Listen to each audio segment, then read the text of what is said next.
Saludos distinguidos participantes.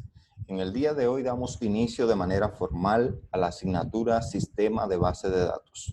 Seré su facilitador, mi nombre es Diógenes Amauris Martínez y espero que en el trayecto de esta asignatura pues surjan nuevos aprendizajes y que podamos compartir entre todos de una manera amena y agradable.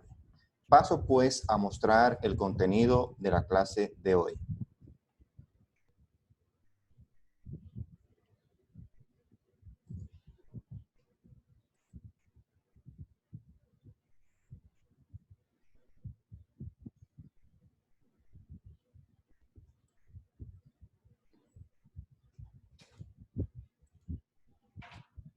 Bien, en la unidad número 1 vamos a estar viendo diferentes conceptos relacionados a lo que es el origen y evolución de las bases de datos. Iniciemos. Concepto y origen de base de datos. El término base de datos fue escuchado por primera vez en un simposio celebrado en California en 1963. Desde esa fecha y hasta ahora, estamos viendo lo que son las bases de datos y sus diferentes evoluciones que paso a paso vamos a ir mostrando. En una primera aproximación se puede decir que una base de datos es un conjunto de información relacionada que se encuentra agrupada o estructurada. Desde el punto de vista informático, una base de datos es un sistema formado por un conjunto de datos almacenados en disco que permite el acceso directo a ellos y un conjunto de programas que manipulen ese conjunto de datos.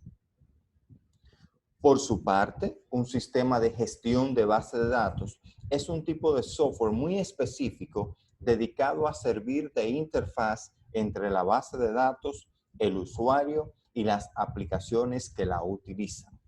Dicho de otro modo, el sistema de gestión de base de datos es el que va a permitir administrar nuestra base de datos, ya sea eliminar, crear, duplicar, consultar, todo lo relacionado con la manipulación de esa base de datos lo permite el gestor de nuestra base de datos. Y hay diferentes tipos de gestores que permiten realizar estas operaciones. Dentro de esos gestores podemos mencionar el de SQL Server, el de MySQL, el de Oracle, el de Postgre, entre otros. Bien, ¿cómo ha evolucionado la base de datos? Pues bien, en 1950, en este lapso de tiempo se da origen a las cintas magnéticas, las cuales sirvieron para suplir las necesidades de información de la nueva industria. Para esta época, 1950, los datos no utilizaban como tal, no eran almacenados como tal en una base de datos, sino en cintas magnéticas, que eran una especie como de disco que permitían guardar información, claro, no clasificada. En el 1960 ya los discos dieron inicio a las bases de datos de red y jerárquicas, pues los programadores con su habilidad de manipulación de estructuras junto con las ventajas de los discos, eran posible guardar estructuras de datos como listas y árboles. Todavía no como propiamente una base de datos, pero sí ya se había evolucionado de la cinta magnética a poder guardar estructura de datos utilizando listas y árboles. Ya para el 1970, Edgar Frank Cook, considerado por muchos el padre de la base de datos relacional, ya hablaba acerca de un modelo relacional de datos para grandes bancos de datos compartidos. Definió el modelo relacional y publicó una serie de reglas. ¿Qué sucede? Que antes de hablarse de la base de datos relacional, es decir, todas las tablas que forman a una base de datos dentro de un solo archivo, se trabajaba de manera aislada. O sea, yo tenía, por ejemplo, una carpeta donde en esa carpeta habían diferentes archivos y cada archivo tenía la función de guardar datos, pero esos archivos que estaban en la misma carpeta ni siquiera se conocían, o sea, no había una relación. Ya para el 1970, Edgar Frank Cook habla del tema de modelo de relación o de base de datos relacionales. Siguiendo con la evolución, ya para el 1980, las bases de datos relacionales con sus sistemas de tablas, filas y columnas pudieron competir con las bases de datos jerárquicas, que recuerden eran las bases de datos que estaban anteriormente, ya que su nivel de programación era bajo y su uso muy sencillo. Una de la versatilidad de la base de datos relacionales es que eran mucho más simples de utilizar, de aprender incluso, que las bases de datos de esa época, la denominada jerárquica o de red. En 1990, para la toma de decisiones, se crea el lenguaje SQL, que es un lenguaje estructurado para consultas. Ojo, un lenguaje estructurado para consulta, no un lenguaje de programación, porque lo que permite es crear scripts que van a ser utilizados en nuestros lenguajes, llámese, pudiera ser desde la misma base de datos o utilizado desde un lenguaje de programación, pero él como tal es simplemente un lenguaje estructurado de consulta. Para los fines de los 90, el boom de esta década fue la aparición de la WWW o la World Wide Web, ya que por este medio se facilitaba la consulta de las bases de datos. Actualmente tiene una amplia capacidad de almacenamiento de información. Y hablamos del boom de la World Wide Web porque en ese tiempo, por ejemplo, surgieron diferentes bases de datos que tenían la capacidad de trabajar lo que era en un servidor remoto, ya saliéndonos de lo tradicional que era el cliente-servidor. O sea, en una empresa teníamos una computadora que fungía como servidor, ahí se instalaba la base de datos y luego las computadoras que fungían como cliente simplemente se conectaban al servidor y podían acceder a esos datos. Ya para finales de 90 y principios del año 2000, pues surgieron bases de datos que nos permitían alojar estas informaciones en las nubes, como denominamos hoy en día. Ok, existen términos que se parecen y que muchas veces se confunden. Cuando hablamos, por ejemplo, de datos, información y conocimiento. Muchas personas utilizan estos términos de manera indistintas. Sin embargo, cada uno de ellos tiene una funcionalidad y un objetivo que no podemos confundir. Paso a explicar. Datos. Los datos son la mínima unidad semántica y se corresponden con los elementos primarios de información, que por sí solos son irrelevantes como apoyo a la toma de decisiones. También se pueden ver como un conjunto discreto de valores que no dicen nada sobre el porqué de las cosas y no son orientativos para la acción. Los datos, señores, son como campos aislados. Por ejemplo, si yo pusiera en una pizarra la palabra Diógenes, ese sería un dato. ¿Pero qué te dice? No te dice nada. Si yo pongo en la misma pizarra debajo, en una columna, la palabra profesor, eso es otro dato. Si te pongo guapa debajo, eso es otro dato. Ahora bien, miren lo que ocurre con la información. La información se puede definir como un conjunto de datos procesados y que tienen un significado de relevancia, propósito y contexto, y que por lo tanto son de utilidad para quien debe tomar decisiones al disminuir su incertidumbre. Nótese que en la diapositiva anterior yo hablaba de que con los datos, con un dato, yo no puedo tomar una decisión porque es algo irrelevante. Ahora, con un conjunto de datos, ya sí puedo tomar decisiones porque ya ese conjunto de datos es lo que se conoce como información. Si nos vamos al ejemplo que yo le decía, cuando decía, por ejemplo, Diógenes, guapa y profesor, o cuando decía, en el mismo orden que lo dije ahorita, Diógenes, profesor, guapa, eran datos sueltos. Pero cuando yo digo Diógenes es profesor en la UAPA. Eso es información. O sea, un conjunto de datos que ya están siendo procesados y que por ende, al ser procesado, lo que tengo como resultado final es información.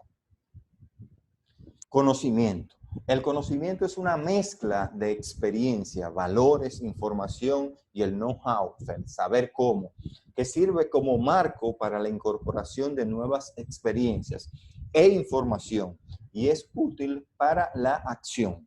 Es decir, si ya tengo conocimiento, ya soy una persona competente que puedo tomar o aplicar o realizar una acción determinada con ese conocimiento adquirido. Bien, la arquitectura de una base de datos. Hay dos características importantes, inherentes a los sistemas de base de datos, que son la estructura conceptual y la estructura física, también confundida por muchos estudiantes. Cuando hablamos de la estructura conceptual, en el nivel conceptual se describe la estructura de toda la base de datos para una comunidad de usuarios, todos los de una empresa u organización, mediante un esquema conceptual.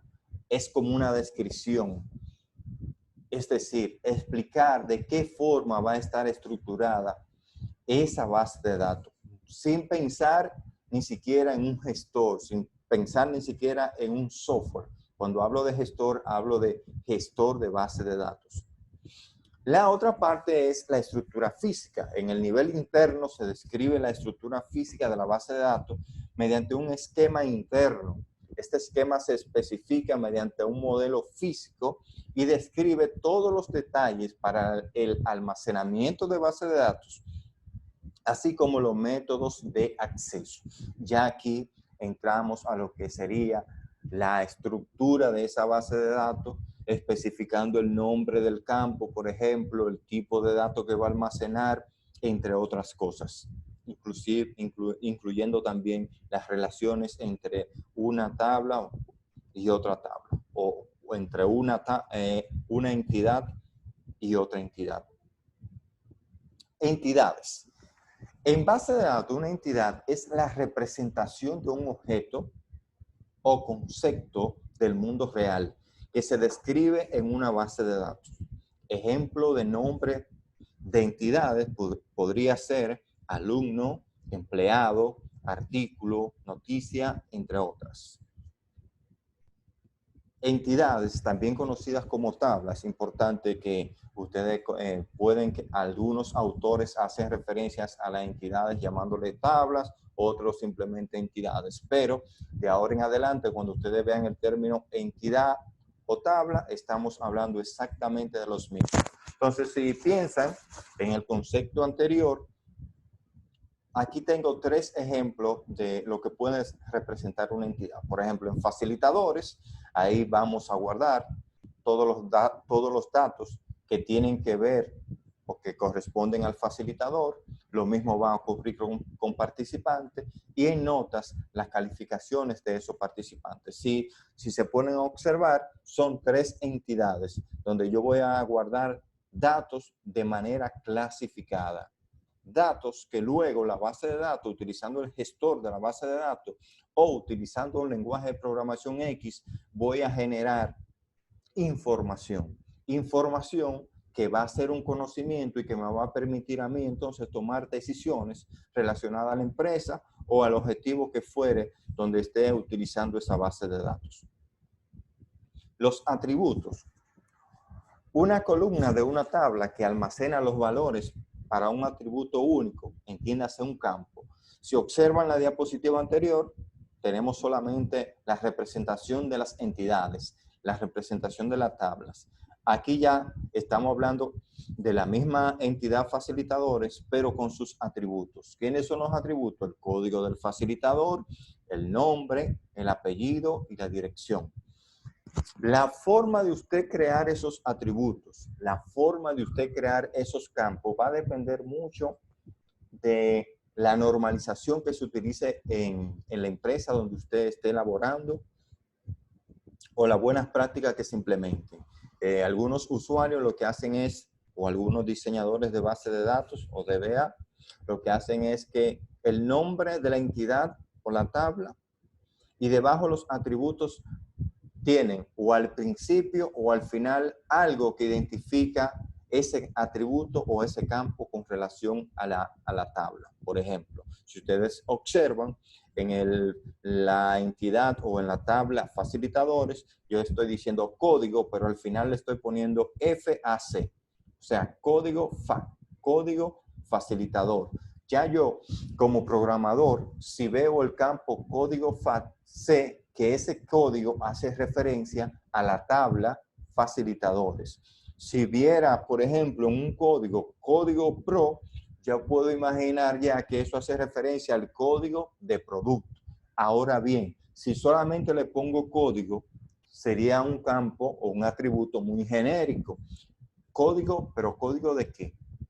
De facilitador, de producto, de suplidor, y tendría que irme a la raíz, y eso me va a tomar un poquito de tiempo.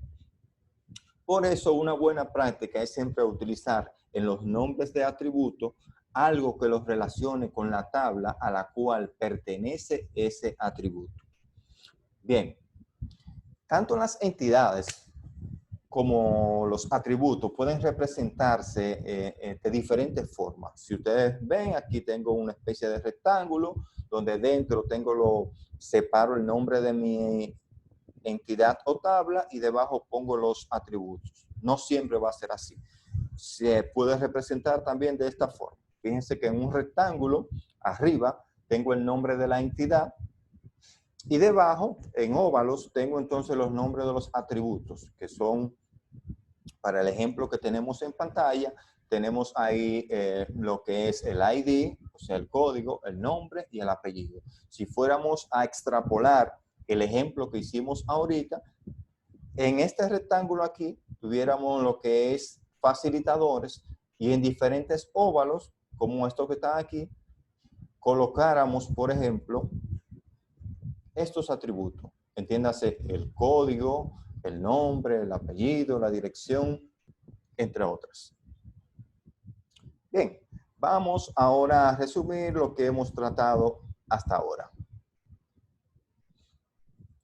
Vamos a hacer un pequeño paréntesis.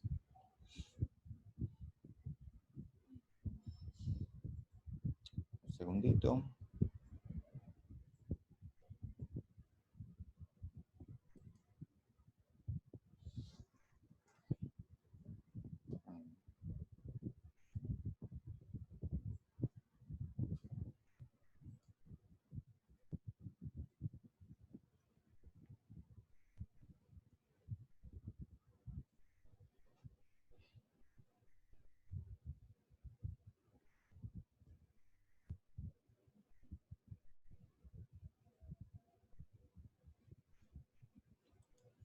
Ok.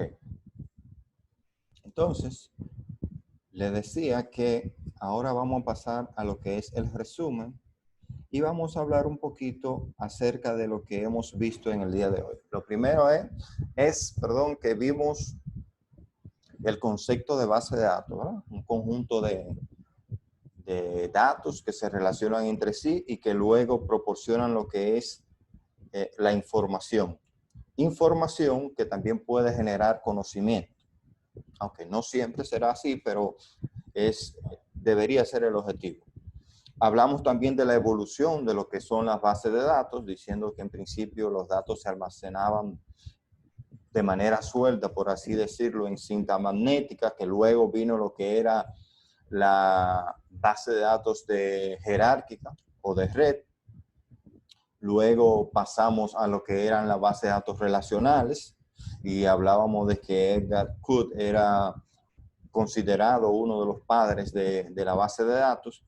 También hablamos acerca del SQL, considerado un lenguaje de estructura de datos, no un lenguaje de programación. Después vimos lo que eran las diferentes estructuras de una base de datos. Hablábamos del concepto, de la estructura conceptual y de la estructura lógica. Hablamos también de lo que eran las entidades, también conocidas con el nombre de tablas, que es donde se guardan los datos en una base de datos relacional. Y hablamos también de los atributos, que los atributos son los campos. Hablamos también de lo que era la diferencia entre datos e información, que muchas personas confunden estos dos términos. Datos son como campos sueltos. Un dato no me puede servir a mí para tomar una decisión porque no me dice nada. Y puse el símil hablando de Diógenes, profesor, Uapa. Viéndolo así, son datos sueltos. Pero cuando yo combino esos datos, entonces lo convierto en una información. Y la información sí me permite entonces poder tomar una decisión. Espero que esta introducción al sistema de base de datos le haya servido para motivarse en este maravilloso mundo de lo que es la base de datos. Para nuestra asignatura vamos a estar trabajando con SQL Server, pero las primeras clases tienen más que ver con crear esa base, crear ese cimiento para ustedes poder tomar luego ya lo que es la parte práctica. O sea, si no estamos claros primero en los conceptos, pasar a la parte práctica con mucha prisa no va a ser lo mejor que se pueda. O sea, no sería el mejor objetivo. Lo primero es crear las bases y luego ya pasamos en una segunda etapa a lo que es la parte práctica, ¿verdad? Pero práctica sin fundamento no puede ser. Tenemos que hacer una combinación de ambas. Estuvo con ustedes Diógenes Amauris Martínez.